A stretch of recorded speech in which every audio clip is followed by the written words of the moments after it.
Hey everybody, Chuck Holton here with a quick update on what's going on in Israel. And we've got some breaking news because of a new report that just came out about the way that Hamas is still being funded by U.S. taxpayers and donors in the Gaza Strip. And so we're going to talk about that real quick. This is for people who don't want to watch the slow update, the live hour-long update I do every day. And so this is just a quick, short update for you from right here in Guam. You can see that beautiful view behind me. I'm in Guam to interview some World War II veterans that were at the Battle of Iwo Jima. We're going to be doing that today. And also maybe meeting the Secretary of Defense, Pete Hegseth, as he shows up here as well. Now, just real quick to talk about what's happening in Gaza. The Israelis say that they have struck more than 400 targets since the fighting began again in earnest just about a week ago. And in so doing, they say they have killed at least 150 Hamas operatives. They have not, the ground forces have not been in a tremendous amount of ground combat just yet. And part of the reason for that is most likely because they believe that Hamas is consolidating its forces further in and is preparing for major battles to come. And so Israel is moving more troops in. They're taking ground in the south in Rafah along the Philadelphia corridor. They've taken about half of the Netzarim corridor again. And they are definitely moving into lots of areas in the north, especially those areas where they have been receiving rocket fire into Israel over the last several days. They're going to be taking those areas out as well. Now, of course, Gaza Health Ministry says that hundreds and hundreds of people have been killed on the ground. There are protests starting to take place in Gaza with hundreds of people calling for the ouster of Hamas. They're saying that Hamas should have maintained the ceasefire at least to the end of Ramadan, which is kind of crazy. And, you know, because like, why just to the end of Ramadan? Why not have a ceasefire that's permanent? You know what I mean? Also, and they're saying that the conditions are just so bad, they just want to leave Gaza, and they are on board with President Trump's plan for moving people out of Gaza, which may actually end up happening at some point. But notably, the people that are protesting are not coming forward with information leading to the safe release of any of the hostages. So they might be upset with Hamas, but they're not upset enough to actually turn in where the hostages are yet. So there's been apparently even though there's a $5 million reward out for information leading to the safe release of those hostages, they haven't brought any of that information forward just yet. So that tells you a little bit about how serious they are. Also, it's not getting coverage in the media in Gaza. The Gaza media like Al Jazeera is not reporting on these protests. And a couple of Al Jazeera journalists actually got smoked by a airstrike from the IDF the other day, and that's been roundly criticized all around the world. However, the IDF showed proof that at least one of those journalists was a Hamas sniper who had been engaged in combat against the IDF, and so that makes him a legitimate military target, whether or not he moonlights as a journalist. We've seen this many, many times. Hamas fighters will put on vests that say press on the front. And so this has been proven over and over and over again in there. Now, about this report that just came out concerning U.S.-backed NGOs and Hamas. So it turns out that UNRWA was not the only NGO that was assisting Hamas and funding Hamas and training Palestinian children to hate Israel and to be the next wave of terrorists in Gaza. No, there are still other NGOs that are doing the same thing. According to this report, Mercy Corps, which many people have heard of and maybe even donated to, it's a Portland-based NGO.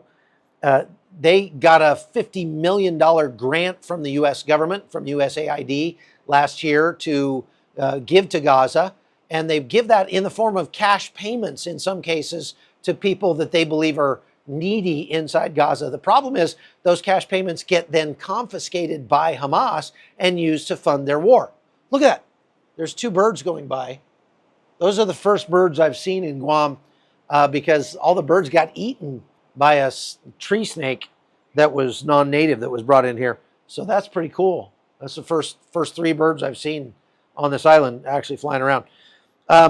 Anyway, so the Mercy Corps has spent like $170 million since the war began assisting people inside Gaza. And in every case, if you're spending money supporting Palestinians in Gaza, that money is going to go through the hands of Hamas and it's going to get diverted to whatever Hamas wants to fund. And so those American NGOs are without a doubt funding Hamas.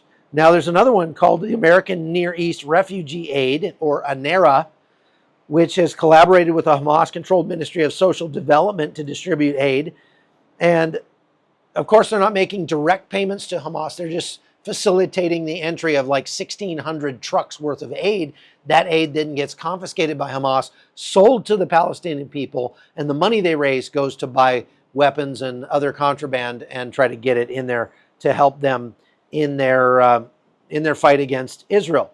That 176 million was spread across Gaza, Lebanon, and Jordan. So it's not just in Gaza where that's happening. A lot of this, the Coca-Cola funds these guys.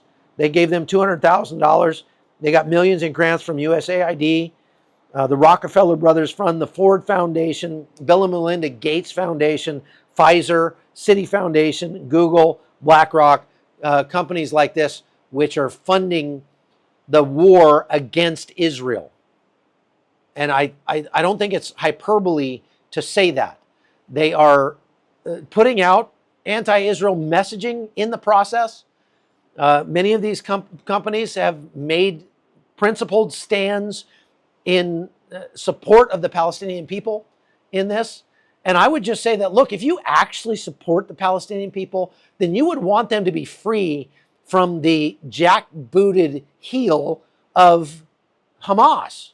You would want the Palestinian people to actually have a democratically elected government that is not a terrorist organization.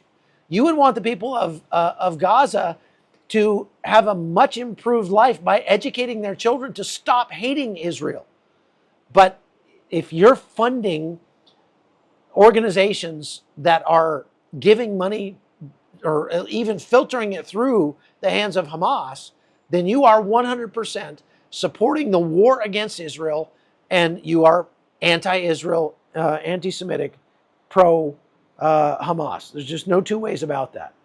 So very quickly, the IDF is still operating on the ground, boots on the ground inside Syria, uncovering weapons depots and other things like that, destroying hundreds of thousands of tons of explosives and weapons and things like that. And that's great because those things are durable and fungible and eventually would be being used against Israel, they believe. And I think they're right about that. In Yemen, the United States has continued their airstrikes against the Houthis, and the Houthis have put out a statement saying, we don't really care. You can keep bombing us. We don't care. We've been fighting this war for a long time, and we're not going to stop until Israel is destroyed. And so, you guys can pound sand. So what that tells you is that the United States is not hurting Yemen enough. And I hate to say that, but that's just the truth. The United States has continued to deploy assets to the region, including B-2 stealth bombers to Diego Garcia. Those are pretty serious assets, alongside the squadrons of B-52 bombers that are already there. We've got enough combat power in this region to absolutely smoke Iran or Yemen or anything like that. We could turn Yemen into a giant dirt parking lot. Oh, wait, it already is a giant dirt parking lot. So I'm not sure what all those bombs are going to actually do in Yemen, and neither are the Yemenis. So, all right, that's your update from the war in Israel for today, the 27th of March, 2025. Thank you very much for watching. Please go to chuckholton.com and subscribe or become a supporter over there, and we'll see you next time.